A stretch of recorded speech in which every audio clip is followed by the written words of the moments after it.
आज बनवूया गरमागरम मेदूवडा आणि चटणी। नमस्कार, मी पूनम। तुम्हा सगळ्यांचं पूनम रेसिपी मध्ये स्वागत आहे।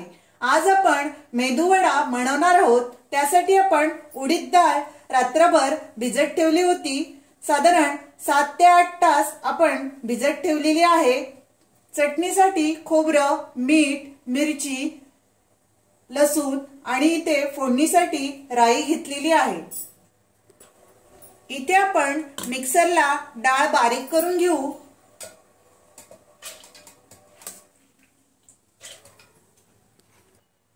इथे आपण मिक्सरला बारीक करून घेतलेला आहे। बघू शकता कशा प्रकारे आपण बारीक करून घेतलेली आहे।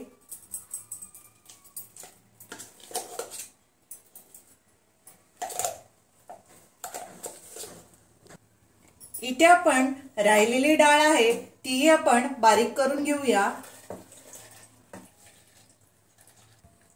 इथे आपण सर्व बारीक करून घेतलेला आहे। बघू शकता त्यामध्येच आपण चवीनुसार मीठ टाकूया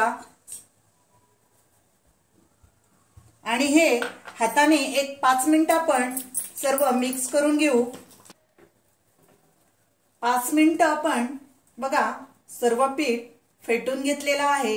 बघू शकता। आता आपण वडे तळून घेऊया।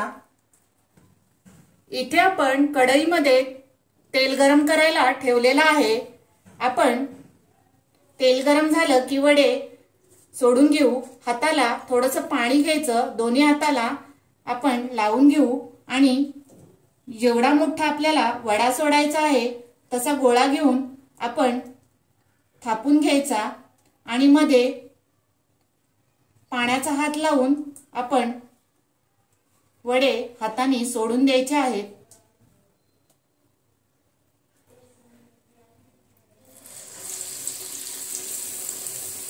जेवढे कढईत राहतील तेवढेच आपण वडे सोडून घेऊ। इथे आपण वडे सोडून घेतलेले आहेत। आता आपण 1-2 मिनिटांनंतर पलटी मारून घेऊ। दुसऱ्या बाजूने आपण चांगला तळून घ्यायचा आहे। ब्राऊन कलर येईपर्यंत आपण गोल्डन ब्राऊन कलरवर आपण तळून घ्यायचे आहेत वडे। इथे बघा आपल्या वड्यांचा कलर बदललेला आहे। खूप छान आणि क्रिस्पी असे वडे तयार होतात। आता आपण काढून घेऊ। तुम्हाला मोठे वडे करायचे असतील तर मोठेही साईजचे तुम्ही सोडू शकता। मी मीडियमच आकाराचे वडे करून घेतलेले आहेत। आता आपण अशाच प्रकारे सर्व वडे राहिलेले आहेत ते तळून घेऊ।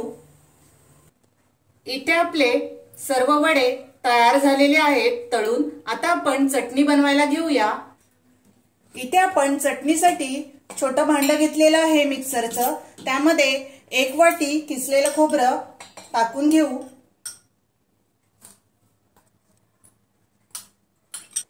इथे आपण 7 ते 8 हिरव्या मिरच्या घेतलेल्या आहेत, त्याही आपण तोडून टाकून घेऊ। इथे आपण लसूण 4 ते 5 पाकळ्या घेतलेल्या आहेत चटणीसाठी आणि चवीनुसार आपण मीठ टाकणार आहोत। चवीनुसार मीठ टाकलेलं आहे। थोडंसं पाणी घेऊन आपण मिक्सर फिरवून घेऊया। इथे आपण मिक्सरला चटणी बारीक करून घेतलेली आहे। आता आपण तडका देऊया। अर्धा चमचा राई टाकून घेऊ। इथे आपण सर्व उकळून घेऊ।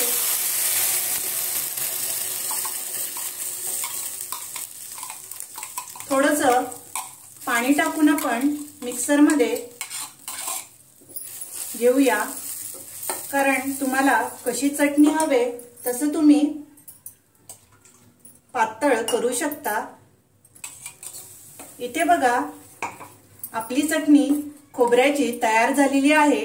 आता आपण गॅस बंद करूया आणि प्लेटमध्ये वडे आणि चटणी सर्व करून घेऊ।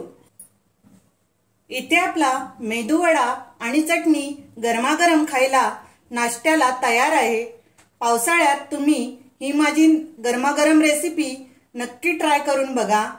तुम्ही सांबार बनवूनही हे वडे खाऊ शकता। चटणी, सांबार आणि मेदू वडा असा छान बेत तुम्ही करू शकता।